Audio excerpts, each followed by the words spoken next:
Let's bring in Jim Hanson, who served as U.S. Army Special Forces. He joins us now.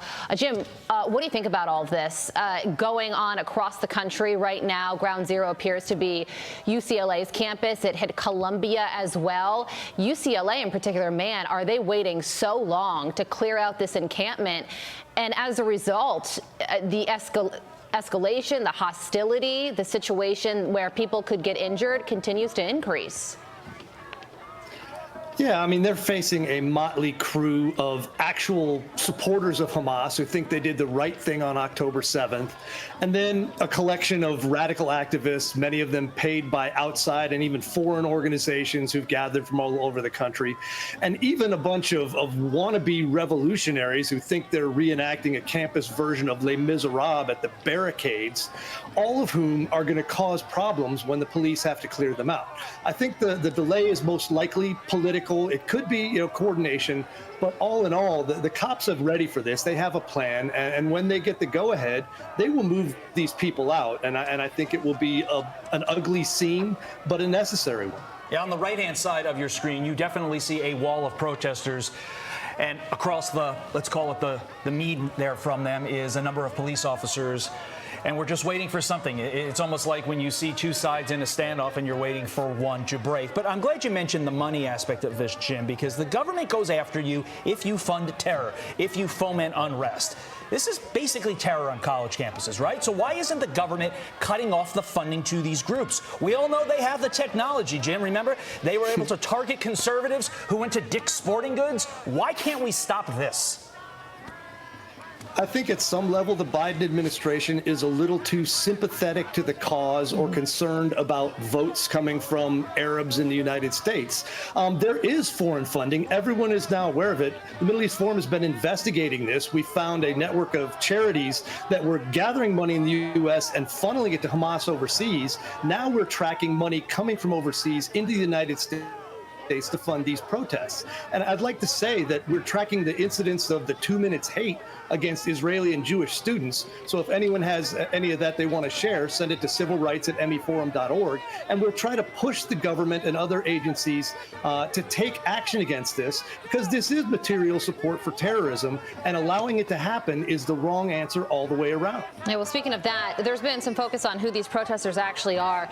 And the NYPD has confirmed, Jim, that the wife of a man convicted of giving material support to terrorism was on Columbia's campus protesting just a few days ago. According to the DOJ, the woman's husband pled guilty to conspiring to provide services to the Palestinian Islamic Jihad.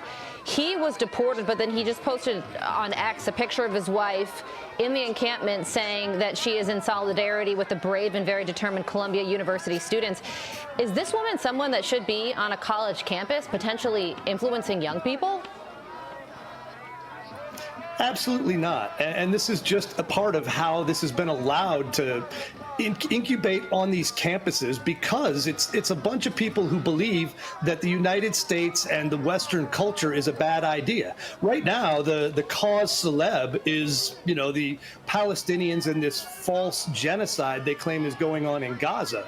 But they've gathered such a motley crew of demonstrators and activists that they really want to just tear down this country and turn it into chaos. So I think it's time for someone to take a look at where the organization and the funding, there are groups like Students for Justice in Palestine, American Muslims for Palestine, who have been part of this, who are tied to Hamas, who are tied to other designated terrorist groups, and who have been raising money and using it to fund these demonstrations and to cause essentially, this type of horrible activity against the students who are just trying to attend class. And if you had any doubt as to what Jim just said, take this little nugget.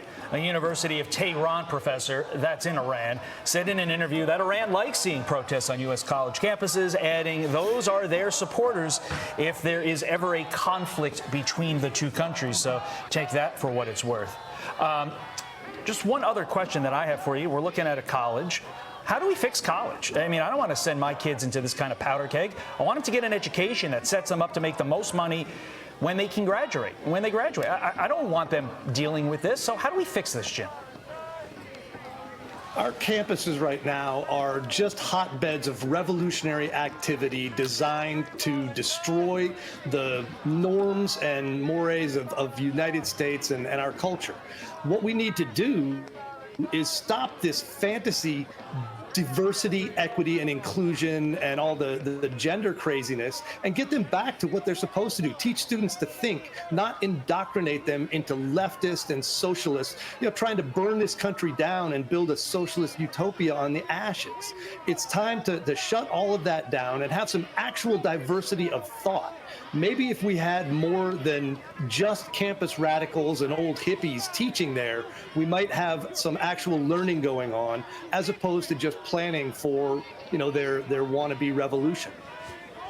Jim Hanson, thank you so much for joining us. Wise words to end this interview. Thank you for joining us as this UCLA protest unfolds, proving his very point. I'm Steve Ducey. I'm Brian Kilmeade. And I'm Ainsley Earhart. And click here to subscribe to the Fox News YouTube page to catch our hottest interviews and most compelling analysis.